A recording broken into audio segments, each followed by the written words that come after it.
Good evening, everyone. Let's get started. It is November 1st, Monday night, 6:33 p.m. This is the regular meeting of the Planning and Zoning Commission. As for a roll call, we have all members present except for Commissioner Eisenberg, who let us know he was going to be out tonight. An introduction of agenda and format of hearing. Mr. Martin Griggs, please. Thank you, Chair. So we will have a call to order, followed by staff report, followed by applicant's presentation. Then the public has opportunity to come out and have their say in either support or opposition, at which point they will state their name and address for the record. Please be brief and to the point within a 3-minute time frame. Following that, we'll have commission and staff discussion. Afterwards, the commission will vote to recommend approval as presented, approval with conditions, denial, or to table the item. This item will go for City Council consideration of the zone change for November 8th. On tonight's agenda, we have a plat for Shadow Creek at 521 and Broadway. We have a variance for property at 3818 Arbrel Drive, and then a zone change request for residential estate to planned unit development for the Massey Oaks Ranch development. I believe it is up to consent agenda now. Thank you, sir. As for the consent agenda, we have 2 items: consideration and possible action of the approval of the minutes, and then the first item that you mentioned there, the preliminary plat of Shadow Creek. So unless we hear a call to remove one of those items, someone with a motion to approve? I make a motion we approve. Second. All right, all those in favor, please signify by raising your right hand. All those opposed, well, measure passes 6-0 unanimously. That brings us to, there are no items to be removed from the consent agenda to discuss or vote on, so we go to new business, item number 6. And item 1 under item number Roman numeral 6 is the consideration possible action VARP 21-00012, and this is a variance from minimum lot area requirements for the SR12 district. This is a request of Kathy Fontenot, Survey 1 Inc., applicant on behalf of Jesus Iniguez. Jesus Iniguez, thank you. And I'm Hispanic. For a variance permitted by the UDC, and the general location is 3818 Arbrel Drive, southwest corner of Cottonwood Street and Arbrel Drive. Motion for approval, please. Second. All right, that leads us to staff report, please. Right. Thank you, Chair. So as mentioned, this is a variance for reduction of minimum lot area within the SR12 district. And this proposal will allow the creation of 3 lots that are less than the 12,000 square foot minimum within an intended use of single-family residential. So on the map, you'll see the zoning map showing that it is, in fact, a SR12 development and surrounded on all 4 sides by similar zoned properties. This area is in a low-density residential future land use classification, and this is the survey showing what those 3 lots would look like. They're split evenly between all 3 lots with a 10,300 square foot lot area. Being that this is SR12 and the SR12 district requires a minimum lot size of 12,000 square foot, this is a reduction of 14.2%, which is still above the minimum lot area if it were to be rezoned to an R1 district of 8,800 square feet. So this is kind of that sweet spot in between. Do you recommend to take it for a zone change and have a new zoning classification, even though it would meet the low density residential as an R1 product? Or do you approve the variance to reduce by a little over 14%? Staff is recommending approval for this variance to allow the plat to move forward with the proposed minimum lot sizes. And that completes staff's report. Thank you very much. Is the applicant present? All right, seeing none. Persons wishing to speak for or against this item? Is there anyone wishing to speak for or against? And I'm assuming no one filled out a purple or lavender or what was that other color? Periwinkle. No one? All right, that takes us to staff and commission / applicant discussion. Commissioners? Any response from anyone, any neighboring mailouts or any of that? Aware of? Don't see that we had any calls or questions about this property. All right, thanks. That was a question I had, and as well, my knowledge of that area, there's a storage shed right down the street, WIT storage that I had for years and years. And it just seems, and I hope this isn't a bad word, but it seemed to be a hodgepodge of different size lots and different style homes in that section. So if no neighbors are concerned, then I certainly don't have a problem with it. Anyone else? All right, with no further comment, all those in favor, please signify by raising your right hand. The measure passes unanimously 6-0. And that brings us to item number 2, and I will be recusing myself and probably not make my way back. Wait a minute now.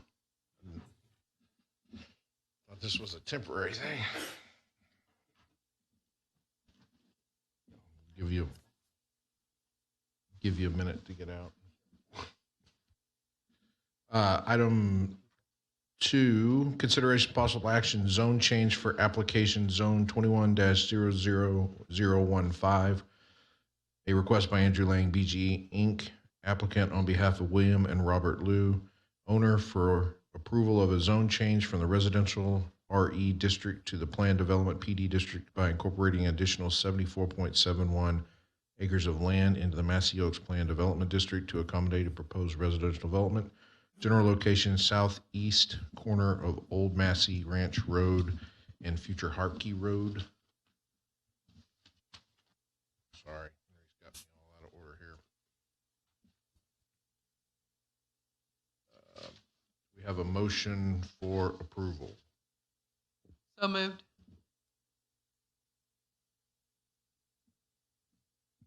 Second. All right, staff. Thank you, Vice Chair. Let me introduce Mohammed Barima. He is our senior planner, and he will be providing the staff report tonight. Thank you, Martin. Members of the Planning and Zoning Commission, good evening. This request is for approval of the preliminary plat of Shadow Creek Broadway corner, partial replat number 1. The purpose of this preliminary plat is to create. Oh, what is that line? Oh, yeah. All right. That was the preliminary plat that was approved on the consent agenda. We're now on Oh, okay. the Massey Sorry about Oaks. that. So, okay, sorry about that. I wasn't paying attention. So this is a request for approval of a zone change from the residential estate RE district to the planned development district by incorporating 74.71 acres of land into the Massey Oaks Planned Development District to accommodate a proposed residential development located at the southeast east corner of Old Massey Ranch Road and future Harkey Road. You may recall that we had a joint workshop of the City Council and the Planning Zoning Commission early in the year, and to discuss and receive feedback and to give feedback to the applicant on this proposed plan development. At the time, it was the Lou track, but eventually it changed, and now it's an addendum to the basically the Massey Oaks plan development. During that meeting, some discussion about the single-family rental development, as well as the maintenance and management of that property. There was some discussion about the architecture style and density. As far as notification, we have not received any written or verbal comments about this request. The subject property is, Mark, go to the next map. So the property is currently zoned residential estate, RE, and abuts residential estate from the east side land development, from the west and south, and we have the ATJ on the north side, and that's on the north side of Old Massey Oak Ranch Road. Zoning designation, I'm sorry, this is the future land use map, and it shows the property being designated as suburban residential on the future land use map. The next slide is zoning designations as being proposed. The property is will be developed for multifamily that will be located on the north side, on the north track, north of the channel, and with single family R4 on the south side. The north side will be developed in the first phase of development, and the R4, which is the south side, will be developed in the second phase. As you may recall, this proposal now does not include that elementary school that was actually part of the first development that you saw in the workshop. So that has been eliminated from the plan. The design plan, this is a design plan only for the multifamily, or they call it single family rental units. And it reflects a layout that shows, how the property is developed, and incorporates private access drives, private utilities, control access gates, detention pond, and private amenities. And the next slide is the amenity plan. It's amenity and landscape plan, and reflects a clubhouse, a swimming pool, a barbecue area, fitness center, and a private dog park. All of these are private amenities.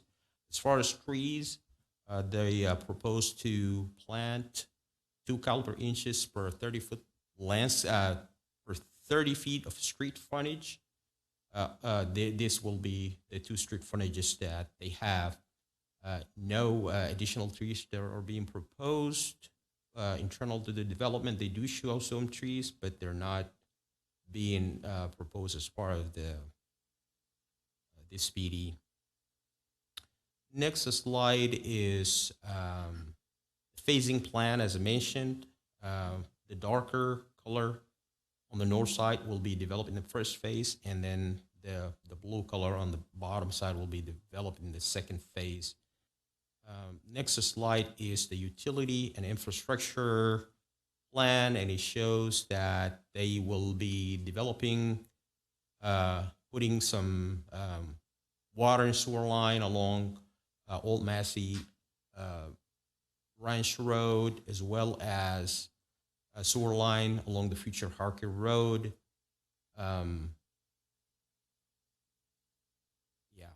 So this will be developing, and this is our kind of exhibits for the proposed development, the multifamily rental units on the north side, and each one kind of show some examples, elevation and a floor plan. What you see here is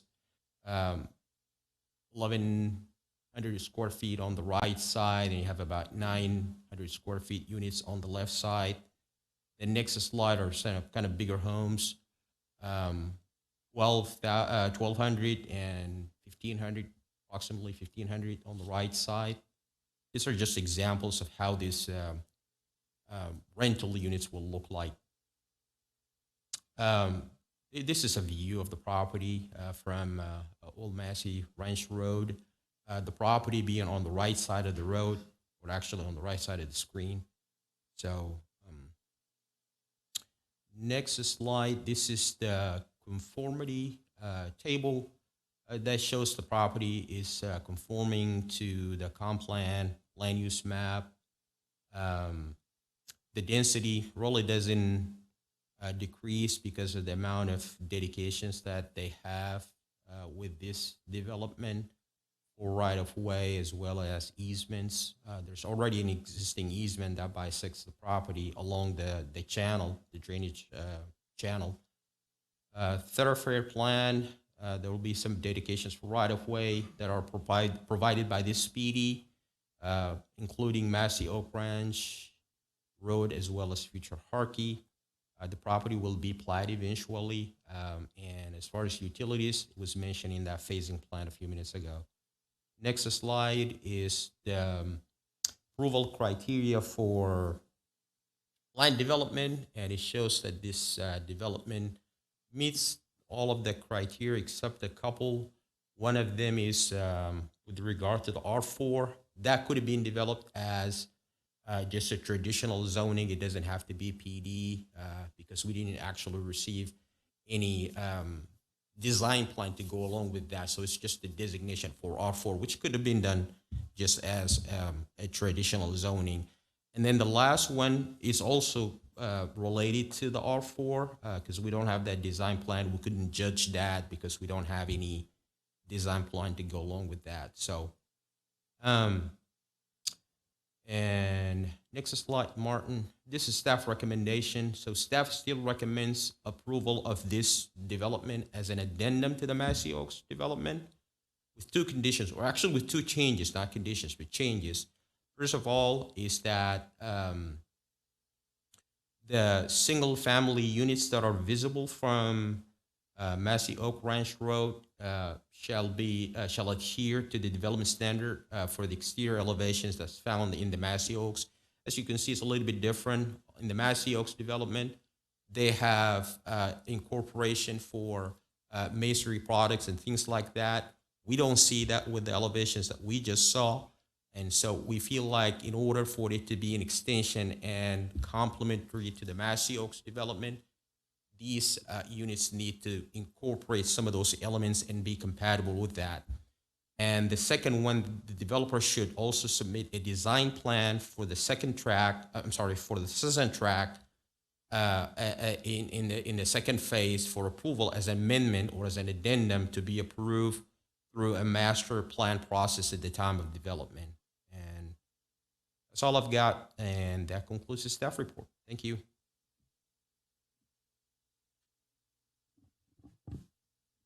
All righty. Applicant presentation.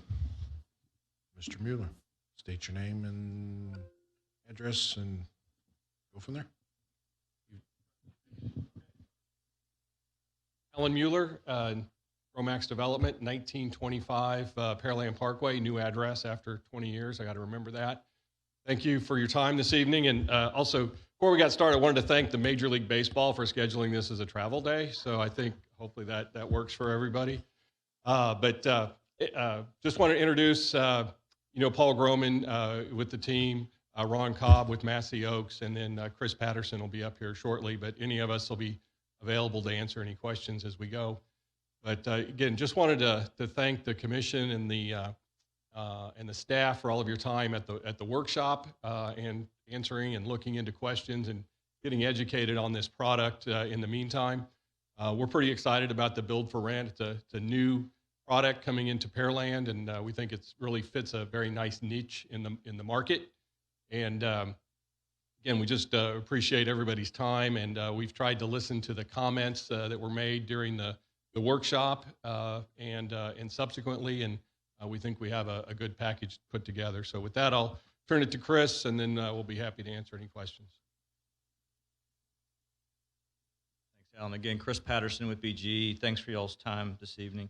Staff covered a lot of this, so I'll try to be brief.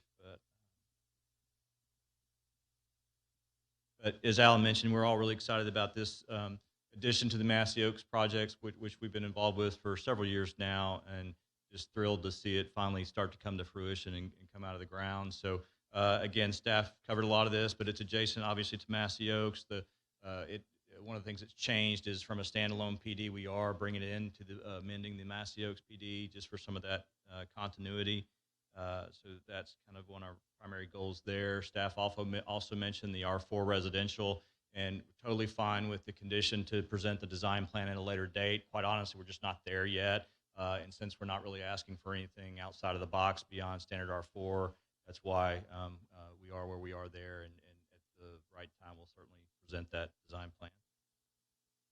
As far as a single family rental, some of the advantage of here is single ownership. Staff mentioned it is gated. It'll be private, private streets, private maintenance, master metered, with a level of amenity. We're seeing that this is becoming increasingly popular in all the markets we work in. There's just a large sector of the community that really is drawn to this for the high level of amenities and low maintenance requirements on individual users. The amenities were briefly mentioned, just gated entry, clubhouse with a fitness center, resort style pool, barbecue area, dog park, as well as a trail system. I won't go through these too much. It's fairly essentially what staff showed you, but there are a variety of units. There's 4 different types of units to appeal to different users in the project. I did want to just share a few slides with you, though, just from similar projects that are built, some in Texas and some in Arizona, just kind of the fit and finish of these projects. They are quite nice. Again, that's what we're finding the users are liking, is they like the lifestyle, that kind of lock and leave lifestyle, but they still expect a fairly high level of fit and finish as well as the amenities in the community. So this is Avila Northside, which is up in McKinney. This one was constructed, I believe, in 2017. Avila Heritage, which is in Grand Prairie, also constructed around the 2017-2018 time frame. CTC on Greenway, this is in Surprise, Arizona. And then Avila Victory in Queen Creek, Arizona. So hopefully that gives you a little sense of just what the product looks like when it's finished. Again, I appreciate all your time and staff's time. We certainly, as I mentioned, have no issues with the design plan for the R4 portion. We are a little concerned, though, about applying the masonry requirements to this product for a couple reasons. One, it is a different type of product. Also, not sure that it is necessary in the sense that this one is gated and private. We will have a masonry 6-foot wall surrounding the project on both future Harkey as well as Old Massey Ranch Road, as well as a 30-foot landscape buffer. So we do think that's going to go quite a long way towards screening any of the product.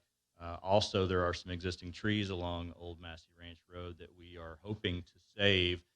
Some of them may be taken out with the widening of Massey. We're still exploring that right now, but hopefully we can save that.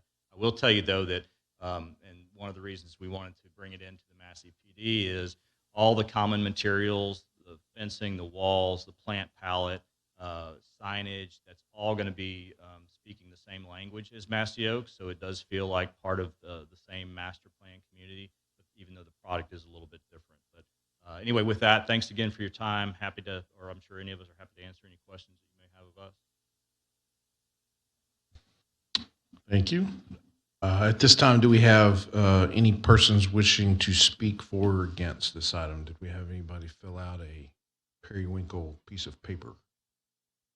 No? All right. No periwinkles, then we'll go on to any further discussion with staff and commissioners about this item. If I could Sure. ask a couple of questions, just because I'm a little bit confused, and I apologize. Sometimes, the lawyers speak a different language. When you're saying that the design plan will be forthcoming, when are you expecting that? Is it before the ordinance gets approved by City Council? No, that would be at the time we would come with the master plat phase for before we would develop that R4 portion. Essentially the southern portion below the diversion channel. And I know that staff or some members of staff have discussed this with y'all, and I'm just confused, or maybe there's a communication interlay.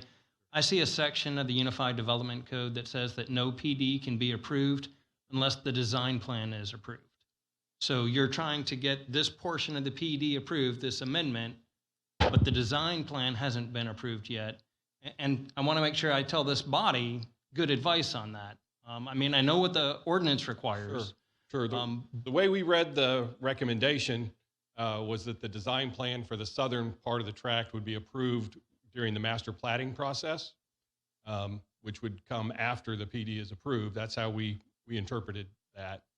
But really, quite frankly, the reason we didn't put a throwdown picture in there is the drainage plan isn't done, so we don't know exactly how the detention needs to lay out. There's still negotiations with the mineral owners, so there's probably going to be a drill site that's going to be needed. So there's a lot of variables yet on that southern piece of the property. And so what we tried to write in the text was that we would follow the R4 requirements and we would follow all of the design guidelines that are in the Massey Oaks PD, but just in terms of the specific lot layout would not occur now. It would occur at a later date when the master plat was considered. And I hear that, and while that might make perfect sense for the development process, our ordinance might be contrary to what you're saying, and that's where the rub comes in. And I know that our ordinances aren't always written in the way that developers would prefer to proceed. And we were not aware of that until just right now. So. Okay. Again, I apologize. I mean, I can only give advice to my client, and my advice to the client was the UDC requires a design plan. And the advice to the P&Z Commission would be that there's a specific section in the UDC talking about design plans. It is section 2225. Some of those things specifically addressed or mentioned by the development team and Mr. Mueller, and I'm sorry, it was Chris Patterson? Okay, I thought I got that right. Was the location of existing and proposed public facilities, and it seemed like drainage, one of the things that's outstanding. The the stormwater sewer system is a public facility that would be in that plan. The location of the streets, and I understand the density is in there because they're saying R4, and R4 dictates density, but not everything that you would expect in a residential PD design plan is in there. If staff is thinking that this is something that's approved by the planning department as part of the master plan, that's for staff to say. I can only say that the section starts out with no PD district may be established without approval of a design plan that illustrates those following things. And Martin was kind enough to pull that section up on the screen so that you could see it instead of listening to me drivel on about it. So if we obviously don't want to deny this request, it appears to be at this time possibly an incomplete request. There's still a process to go through maybe with the R4 and continue to move forward that. But if we table it until we have more of that, would that satisfy the? I think that you have a few different options. You can say that the design plan they've provided is adequate, looking at just the design plan for the northern portion and ignoring the bottom portion. And as the guy who gets asked the questions in 5 years or 3 years or whenever the development application comes, and they say, well, this complies, and I say, well, it's not in the design plan, I would take issue with that, but that's me. And you, as the P&Z, could say, no, I think that R4 is going to handle it and it's going to be sufficient. Or you could table it tonight if you want to actually review that design plan, if you think that you need to see it. That's within your purview. Or you could recommend approval conditioned on it being the design plan being passed or given to City Council prior to their approval, so it keeps the project moving forward. Or you could table it until the next meeting or until they provide you with that design plan if you think that you need to see that design plan. Uh, Sometimes it gets off into the things that the Planning and Zoning Commissioner might not be as interested in. You know that the base zoning district of R4 might be adequate, but maybe the density levels or maybe the open spaces or whatever it might be, or the thoroughfare of the streets, you might want to exercise more control over those things. Traditionally, staff, the UDC and the EDCM, and also the development team can look at those things and say, why we don't know the specifics, we've got a pretty good idea of what this is, and that might be a reason why you, as the Planning and Zoning Commission, don't need to see it. But at the end of the day, it just says that it has to be approved prior to the PD being done. It doesn't say it has to be approved by you.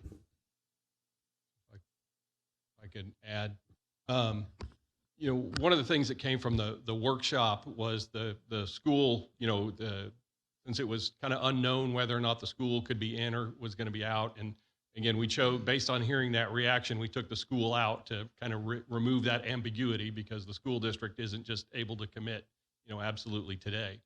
And so in our view, the design plan, even though it's not a graphic, it's written in the text that describes what the design plan is for that section.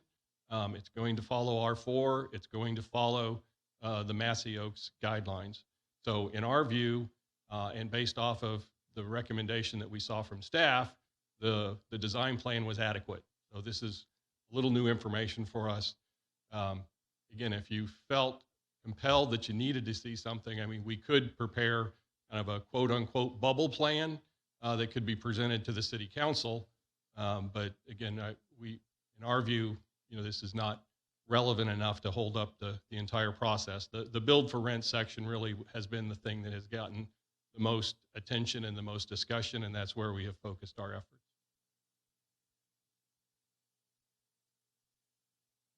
Commissioners? Anybody?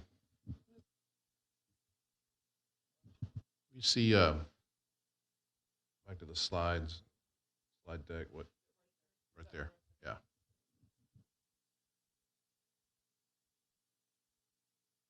So we're looking at approving the whole project. Essentially, you've got the multifamily and then you've got the R4 all at once.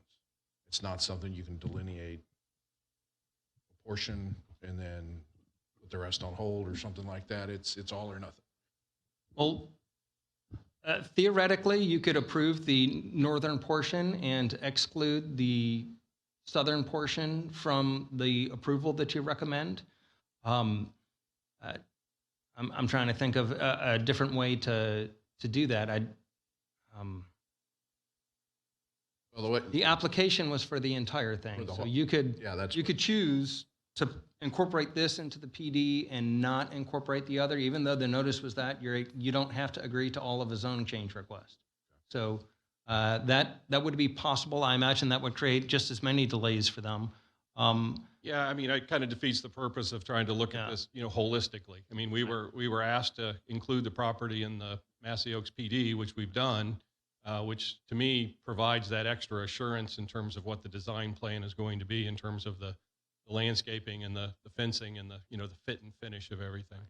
So one of the things that a design plan does is it includes the phasing plan. And one of the reasons why I would be reticent with pulling this out is, I mean, the design plan can have the phasing plan. I just don't know where this phase fits in relation to the rest of the Massey Oaks development. It's uncertain at this time, if I understand the developer, when this portion of this R4 development would be and what it relates to the phasing of the rest of the planned unit development.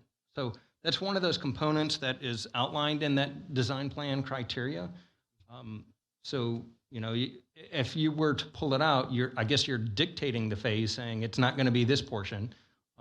It just, as Mr. Mueller said, that doesn't make sense in terms of the sequencing. You don't want to republish another meeting. You don't want to put those additional burdens and delays in something like this. Yeah, my suggestion, I mean, if this is a concern that needs to be addressed, again, we can certainly prepare a concept plan that's on par with the balance of if you look at the concept plans that are in the rest of the Massey Oaks PD, those are not lotted out. Those are concepts in terms of where things are located. We could certainly prepare that prior to final consideration by the city council.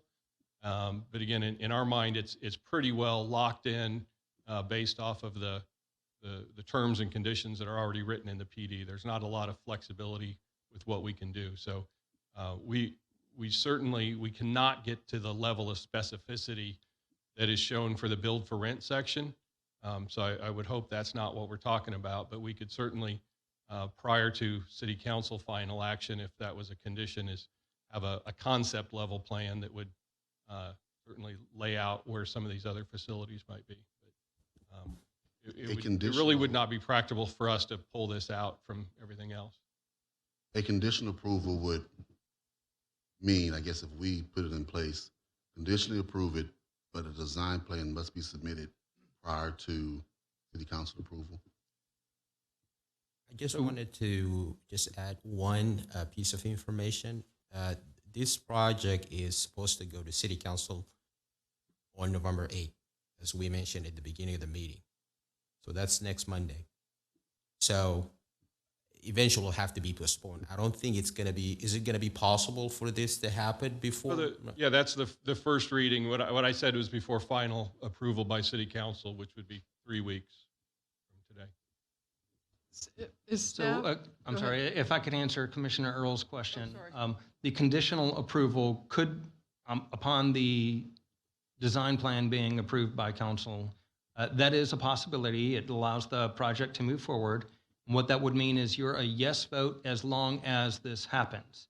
And then if the design plan is not submitted, that would mean that you were a no vote, which would trigger the supermajority requirement from city council to get the planning and to get the zone change to move forward. So that's the way that I would look at it. If that's the way that you want it to proceed, and it keeps the project moving forward, which I understand that they might not be happy with my advice, but I'm confident they're happy with the path forward. You're not our attorney, so we don't expect to agree with you.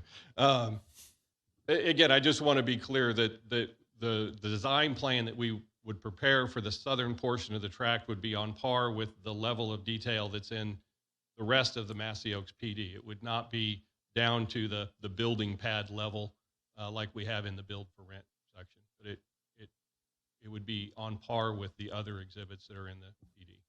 And that's a typical expectation from city staff, is to say a conceptual site plan. It's not going to be very well detailed. It's not going to be down to the, And again, in our mind, we felt it was really kind of disingenuous to show anything because there are some variables. But if we do need to prepare something, we certainly can do that, as long as everybody understands there's some variables with the drill site and the detention pond that still need to happen. But again, in our mind, the design plan was in the text in terms of what the constraints and the rules were. Which, so if I may,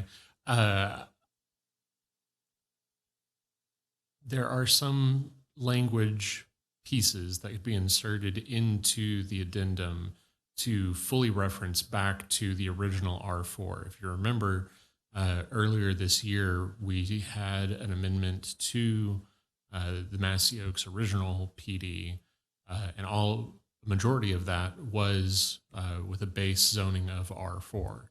So maintaining the same standards for design enhancements, for the building facades, which the building facades were the main portion within the amendment that's on the agenda tonight that were being discussed.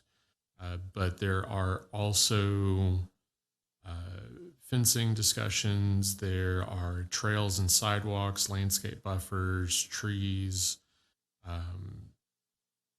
and those types of elements that would lend to a further definition of what amenities, how I've read that and then didn't say it out of my mouth.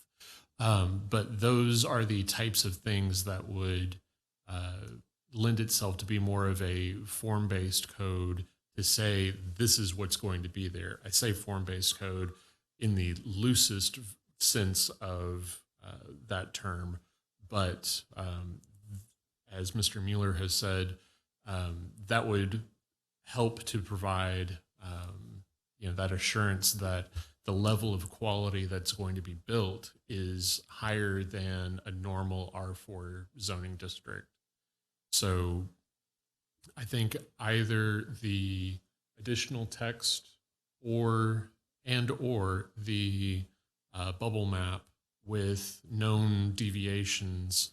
I mean, part of our typical plan allows for certain modifications when they need to move a road slightly or when their detention capacity needs to be increased based off refined calculations. These are all typical things that are produced after the initial plan is developed. So, and I think we can amend the second recommendation on the screen to fit what is being discussed tonight. Commissioner Boswell, you had something? So if we did conditional based on a design plan, what they're proposing, would that make us in compliance with Section 2225 of the CDC? UDC, I'm sorry. Yeah. So if I understand what you're saying with what they're proposing, meaning having it ready by the final reading of City Council, yes, ma'am, because the text says that you can't approve a PD district without an approved design plan.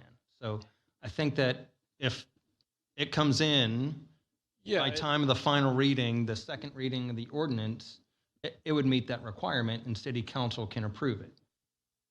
Okay. As long as you're comfortable with it. If you as the P&Z want to see that design plan, then no, because you wouldn't get a chance to look at it. But if you don't need to know, if you're comfortable with the overall project.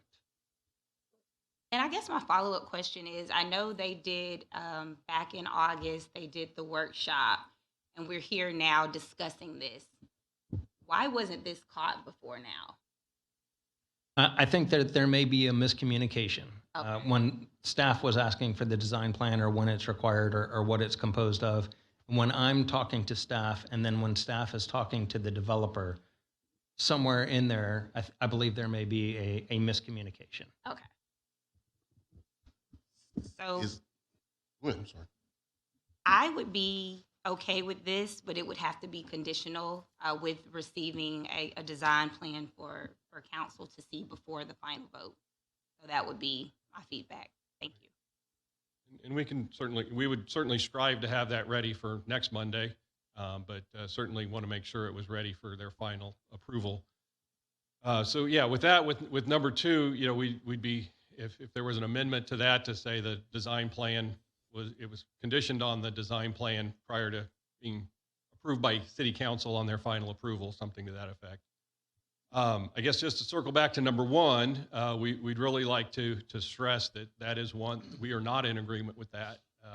So hopefully we've shown that we are willing to be flexible. We spent a lot of time on number two here, but number one is from our perspective, again, it doesn't really add any enhancements.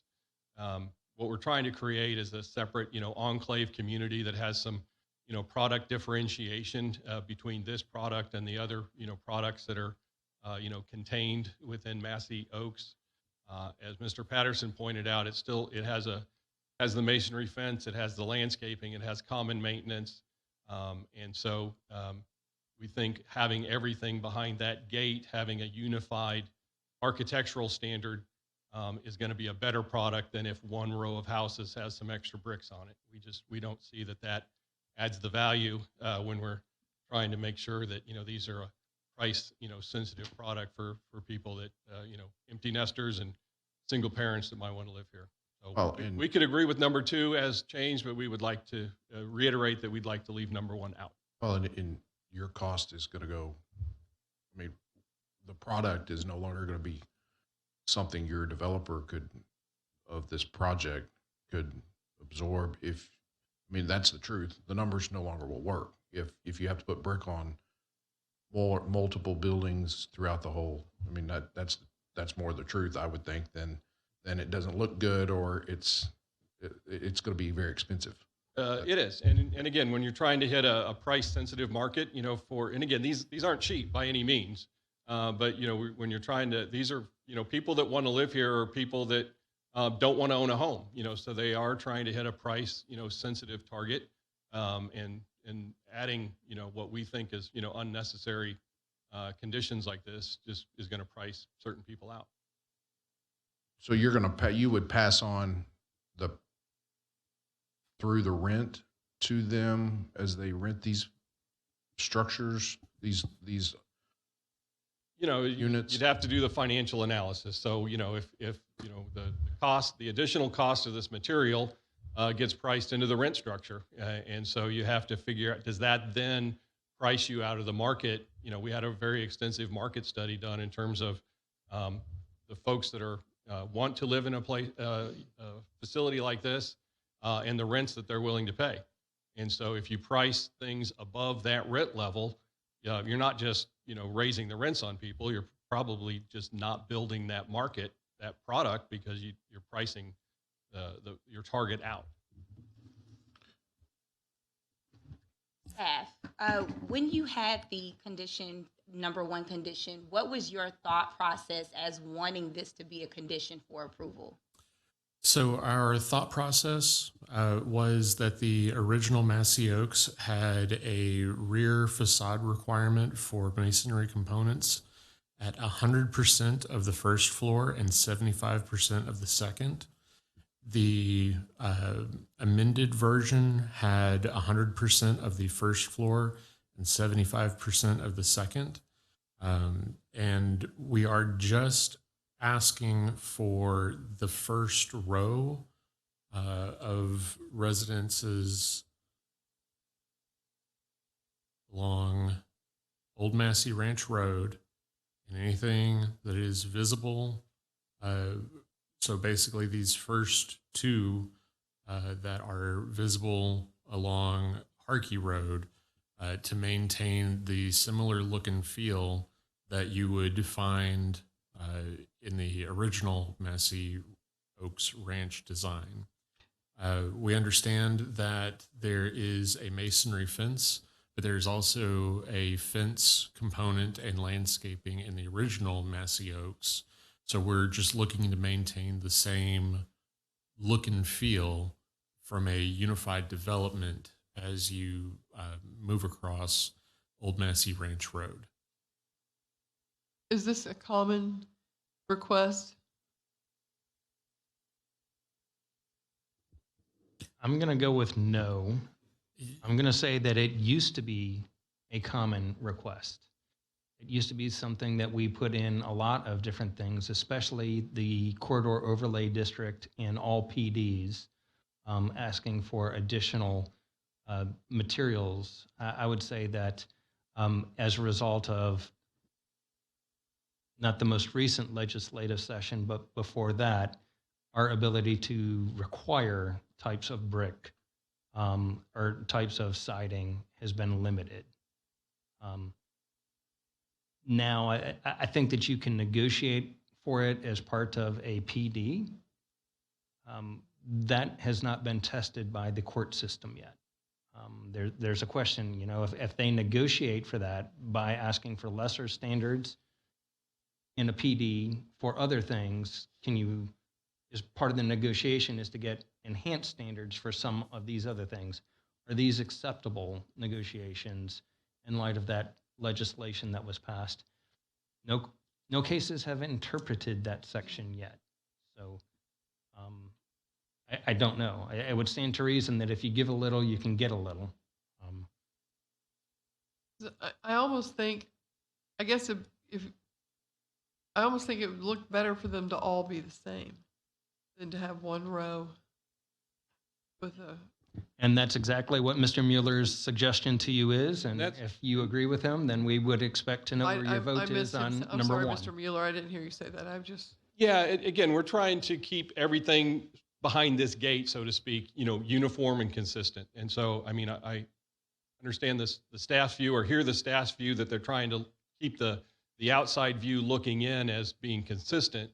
But from our perspective, again, this is a unique product, and we're trying to create that product differentiation in a master plan community so that it's not all monotonous and the same thing. And so by having a separate set of standards for this unit, it's all cohesive behind the gate, so to speak. And as Mr. Provins alluded to, the legislature did change the law a couple of years ago about facade requirements that cities are able to legislate. And so, there was probably a very valid reason why they did that, because a lot of cities were going overboard and requiring a lot of things. We understand a PD is negotiated, but we think that the basis for that law still makes sense. And so, again, we're not talking about building, shoddy buildings by any means. What we're really talking about is the motif that we're trying to achieve with our property and this particular piece of the property in particular. Thank you. Mr. Chairman, I would like to add one thing, if I may. Paul Groman, 2116 Kildare, Pearland, also 1925 Pearland Parkway. I can't remember it. You remember, this is going to be uniformly maintained by an association. It will not be privately maintained. That's one reason that so much of the area went to brick and masonry buildings, because people wouldn't maintain. This will be maintained in perpetuity. So that's going to give you a big advantage over other places that don't have masonry, don't need it. Secondly, we are price sensitive because there's a very, very, very nice amenity package attached. Nice pool. You saw the pictures, the renderings, the pictures. That's the kind of stuff that you wind up by giving people a second layer of masonry that nobody can see. That takes away from the other cost. It's a matter of balancing the cost. Thank you.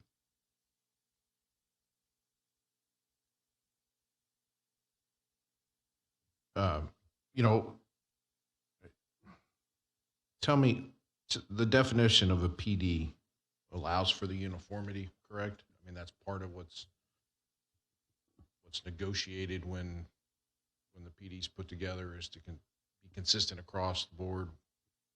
The language in the PD itself says that this will be extension of the Massey Oaks, and it will be compatible and consistent with the Massey Oak. And that's where we're coming from. So if you're going to be consistent, if this is going to be extension of that, you're going to have to carry those consistency. And the elevations that you see, the exterior elevations that were presented today, are just facade elevations. You don't see the rear. And that rear is the one that's going to face Harkey and Old Massey Oak Ranch. So with this, when this addendum came up, was this part of we discussed this at the what's it called? Workshop. Thank you. The workshop. So at any point was this addressed, that the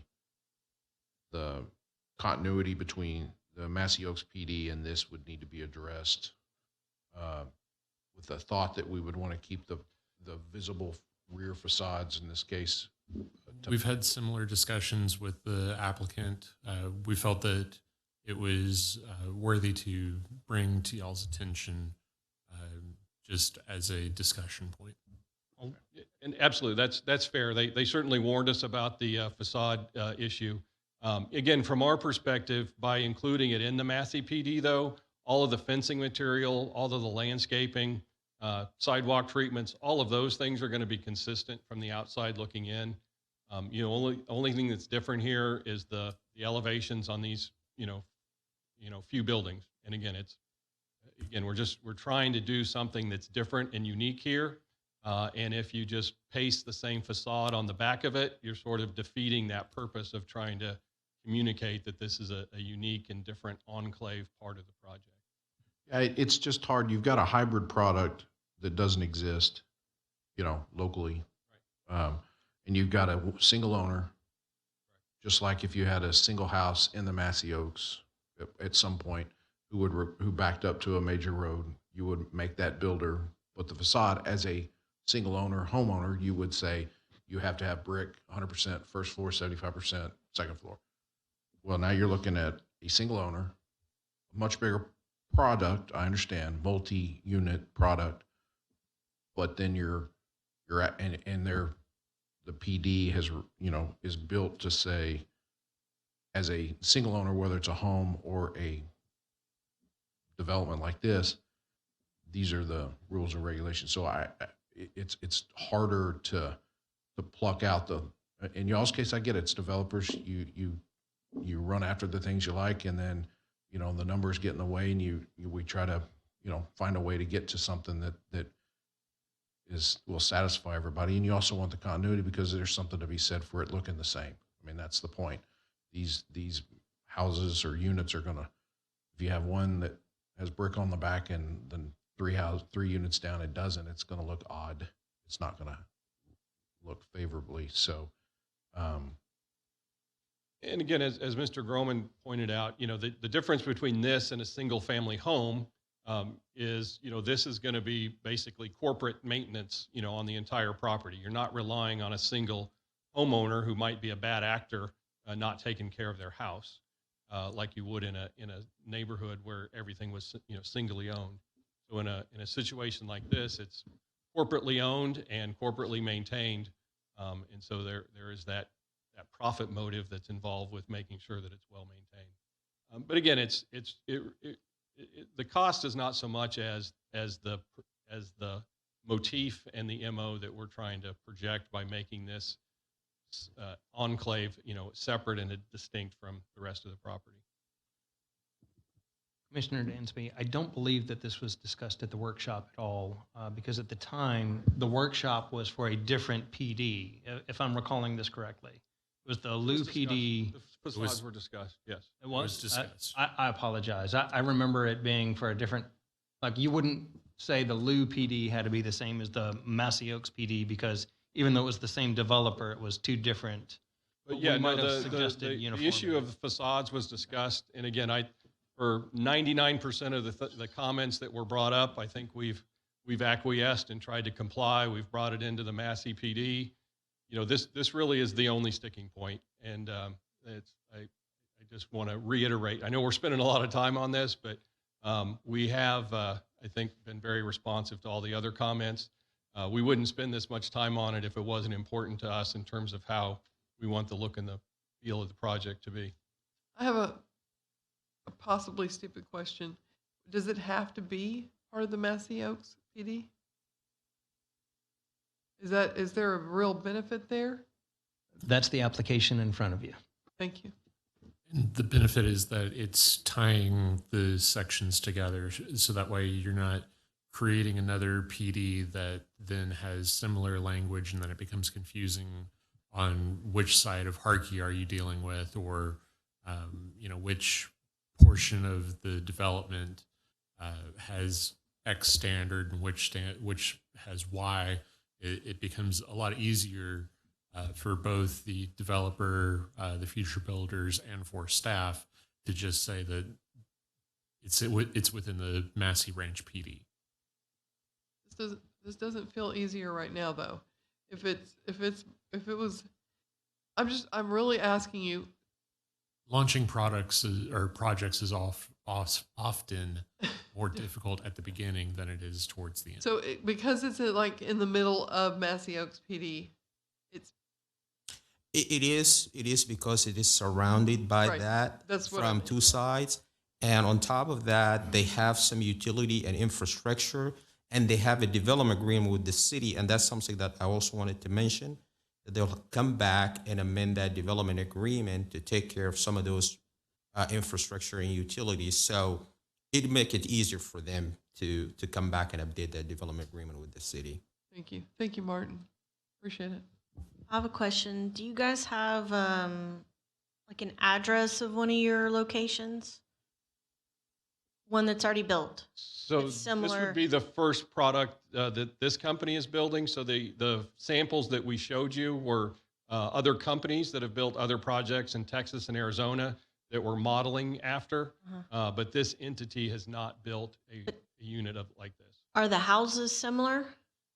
Yes, so if you look at the examples that we ran through in the presentation, they're similar square footage, similar size. Well, I mean, like, so do y'all have an address? Something where I can go on Google Earth and look at what this looks like? I apologize, I don't have the exact address, but Or both a name? yeah, Avila Heritage is in Grand Prairie, and Avila Northside's in McKinney, both in the Dallas area. And are they going to use the same rear facade?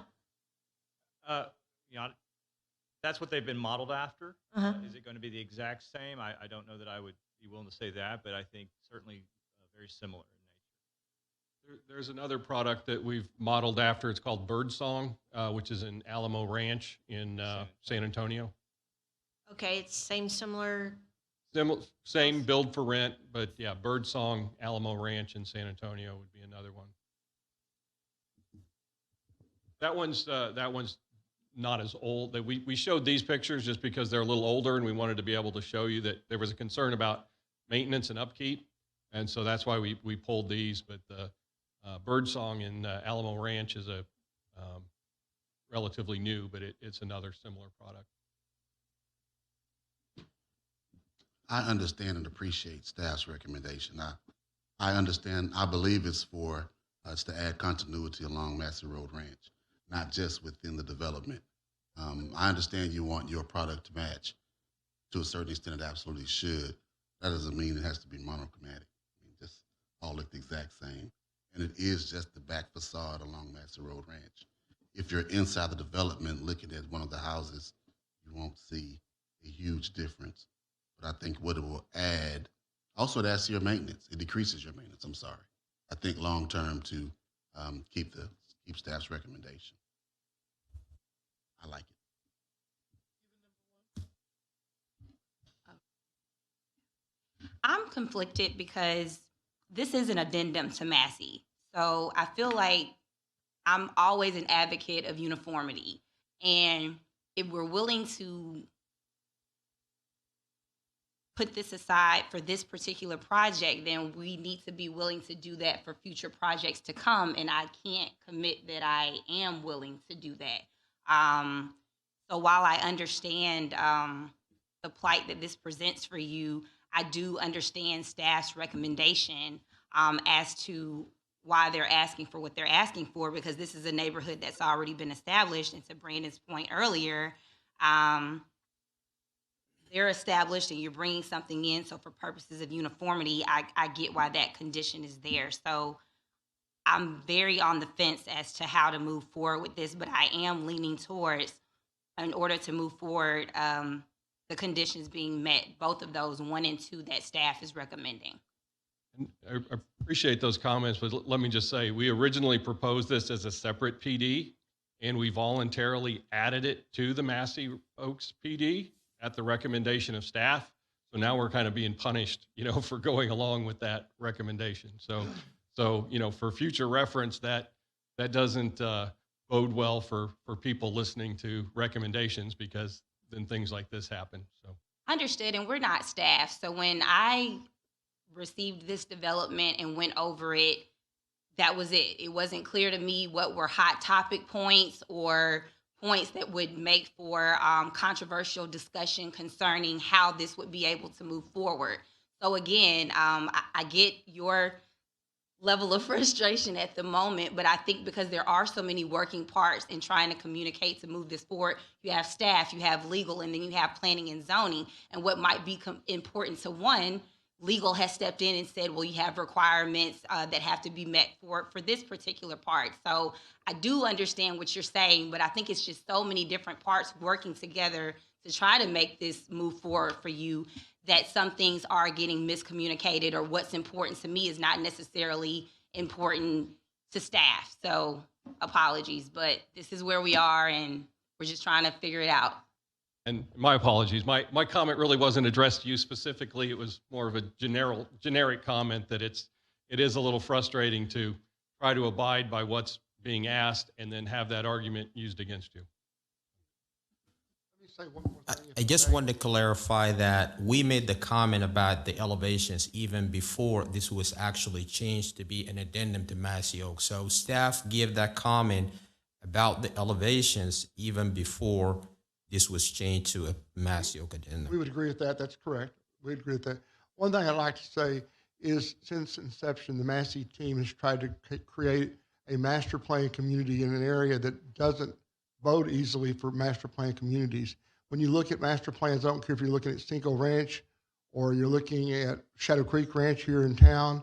If you look at Shadow Creek, the different design elements stay consistent throughout the development. The fencing's the same, the lighting's the same, the monumentation is the same, but the housing is much different. The most expensive section in Shadow Creek Ranch is the only section there that has stucco homes. The only one out of almost 11,000 units, there's about 70 or 80 have got built in there, completely different.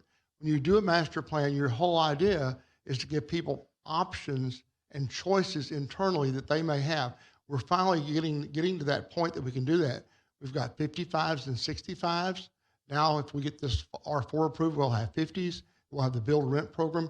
You're giving the public options and opportunities to have different places to live, which again is kind of the mindset of having a master plan community. But they all share in one thing. They share in nice amenities and they share in nice monumentation.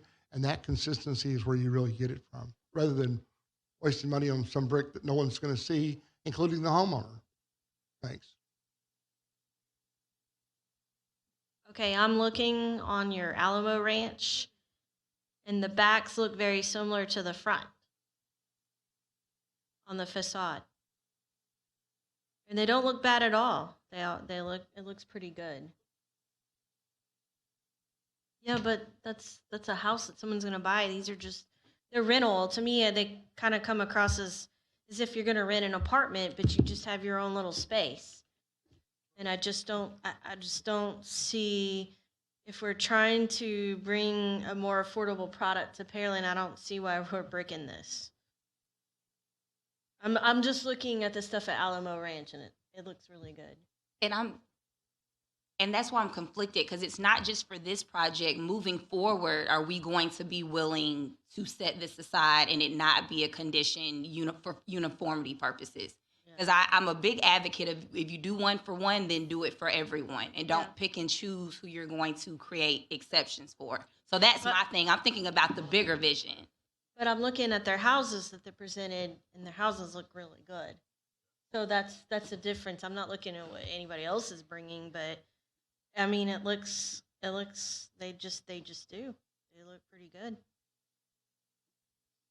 and they're gonna have amenities. So I just think with the skyrocketing cost of building, it's just, I just don't see the need for brick for this particular development, not the R4. Now, and I don't have an issue with moving forward with the lower portion being R4, assuming that we're accepting that it's gonna be R4, no matter how they make that R4 work. Because they still have to make it work with drainage and park space, right, Martin? Correct. Yeah. Correct. So I don't see the need to see a street or where that's going to be or how that's laid out if it's going to meet R4 at the end of the day.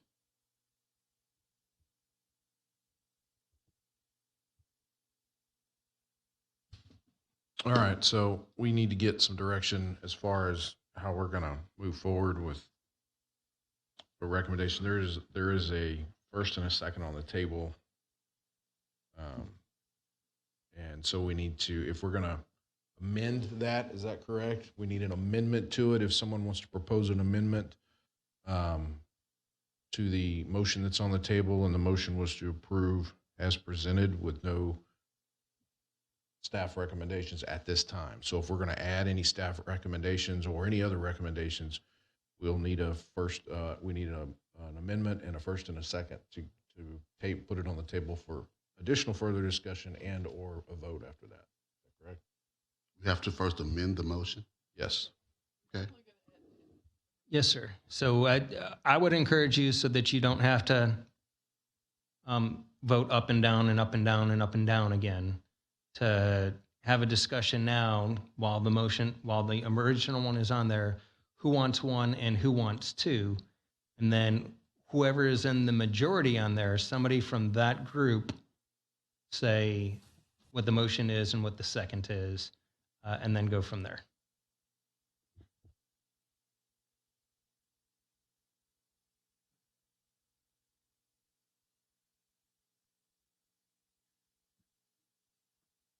I think if they're going to go with the R rating of the property below, I don't see the purpose of two, because the roads could change, the easements could change, the detention pond size could change. I just don't see the purpose of that at the end of the day, because they can present something and it can totally change. Commissioner Hendricks, the purpose of the design plan is simply to get a schematic of what the potential layout could be. Gives us an idea of density, where open spaces are going to be, where park facilities are going to be, where the appropriate detention is going to be, whether it's going to be located closer to Harkey Road or closer to the internal section. That is the ultimate reason for the design plan. Staff likely should have pushed harder to get the design plan, but we were trying to work more closely with the applicant and allow them to bring forward what was shown, with the understanding that it would just be R4 and that we would move forward with some consideration at a future date. Yeah. So that's how I feel too. It's gonna but also it is within the Unified Development Code that there will be a design plan. Mm-hmm. There is a design plan, and it's just not a full design plan. So if we, and it sounds like there may be some consensus to have at least a bubbled out plan, or a more refined than just a single color on a page to indicate where development would take place. Would we be able to address these two recommendations individually? Or do we need to group them together and say you're either both 1 and 2, you're either 1 only and no 2, you're only 2, no 1, So if you had an indication of what everybody was going to do, it might be more efficient to make that motion to amend and then have a vote on that. If you need to force somebody to vote to get that indication, then I would do 1 and 2 separately. And then after 1 and 2 are done there with the amendments, as amendments to it, you'll do one final vote with whichever amendments passed. All right, well, let's do that. Let's address them one at a time. So to move forward, based on the discussion that I've had, what I would recommend is somebody make a motion to a motion to amend the approval to include staff recommendation number 1. And then after you get your vote on that, somebody make a motion to approve the staff recommendation number 2. Okay. And that will get us to the final vote on the amended and possibly amended motion or final approval. all right, my one on item number 2, does anybody, I would like to include that the design plan be submitted, but allow it to move forward with council's final vote. I don't know how to phrase that, just to have something. So it's going to be the entirety of number 2. However, where it says PD to approve, sorry, let me try this. I would recommend, Oh, there you go. moved. Oh, Smart guy. nice. The developer property owner shall submit a design plan for the second phase of approval prior to the final reading. There's an extra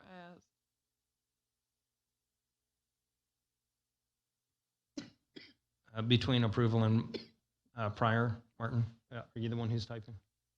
Who is typing? Martin. I don't even see him. Say that one more time. Sorry. Between approval and prior, there's an extra as. Yeah. Sorry. How about we call it prior to the second reading before City Council?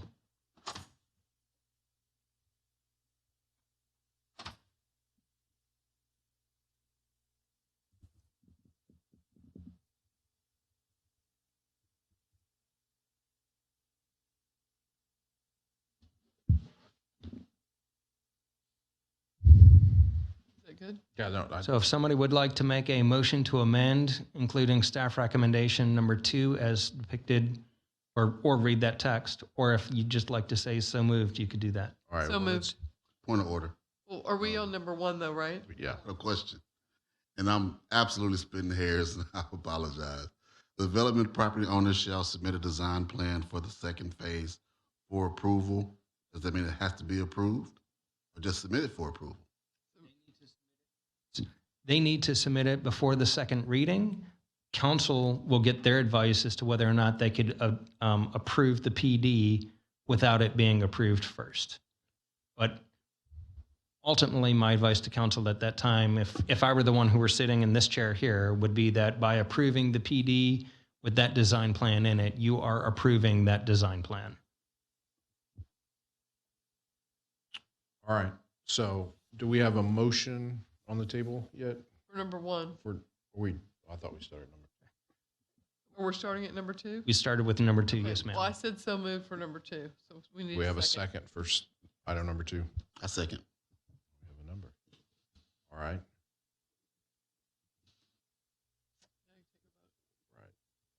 We're going to take a vote on the amended motion of item 2 based upon the amended motion for zone 210015, staff, and including staff recommendation number 2, the development property owner shall submit a design plan for the second phase of the approval prior to the second reading before City Council. All in favor, please raise your right hand. Motion carries 5-0. And we'll go back to, do we have a motion on the table for item number 1, staff recommendation? So moved. Second. First and a second. Amended motion for item number 1, zone 21-00015. Staff recommendation, single-family rental unit visible from Old Massey Ranch Road of Harkey Road shall adhere to the development standards exterior elevation found within the original Massey Oak PD. All in favor, please raise your hand. I count 2.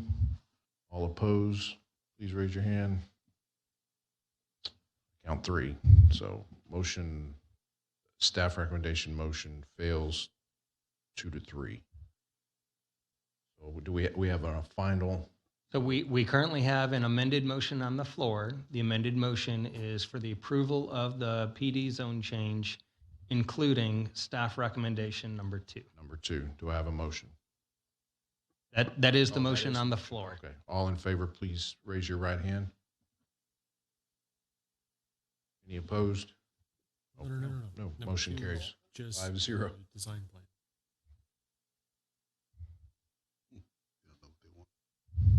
So what happened was, if I am understanding right, let me sum this up.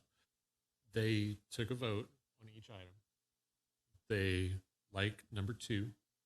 They did not vote for number 1. Then the amendment was just for number 2. Number 1 was not recommended by the P&Z. Right? Cool.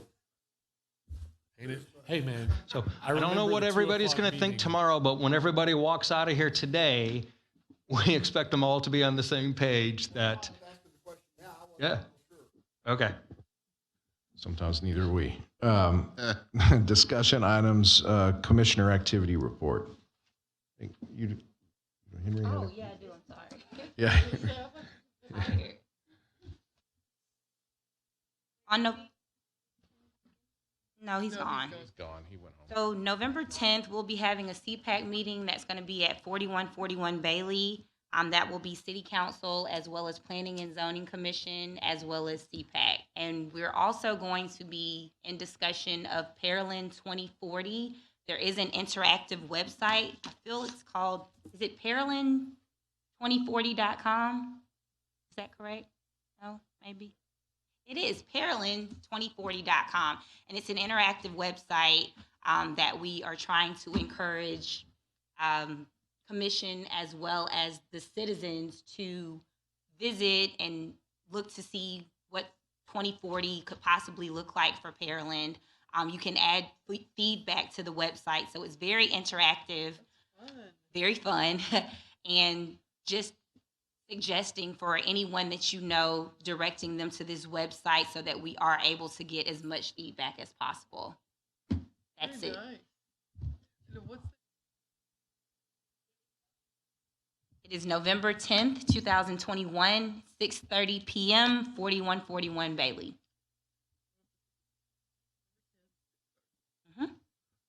I know there's someone in this room that can send out calendar things. Yes, I have sent it out on your calendar. There will be reminders. That's what I need. I probably already accepted it. Sorry. Okay. All right, sorry. Next, Planning and Zoning regular meeting is scheduled for November 15th. Anyone know of any conflicts at this time? Okay. I feel like it's real close to Thanksgiving.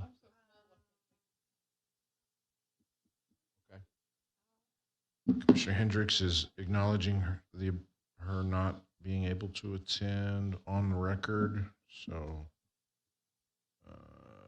November 15th, I think I'm okay. Okay. All right. So we're going to adjourn this meeting. If staff, anybody have anything else? Okay. We'll adjourn this meeting. I have 7:54. Thank you.